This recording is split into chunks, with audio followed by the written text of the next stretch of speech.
तमाशा बघाय जाऊन देणार का? हो हो जाऊन देणार. तमाशा बघाय गेल्या तिथं जर एखादं चांगलं गाणं लागलं आणि मला जर का हुरूप बिरूप आला आणि मी जर उठून नाचलो तर मला नाचून देणार का? हो नाचून देणार. हा, हो तिथं एखाद्या पोरीनं जर मला वरनं खुणावलं आणि मी जर खालनं तिला डोळा मारला तर घरी येऊन भांडण करणार का? अजिबात नाही. त्या पोरींवर पैसे उधळून देणार का? अहो कमी पडलं तर मी देती. तमाशा बघून आल्या घरात घेणार का? हो घेणार.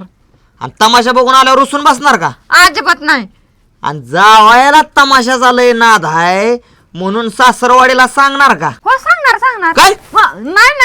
नाही सांगणार. हा, यंदा जर मी कुठं तमाशा बघाय गेलो आणि जर रुसून जर बसली आणि कांगारावळा जर करली तर माझा दगड आणि तुझं मस्तक आहे कसं गुदी गुदी पॉक पॉक म्हणून तसं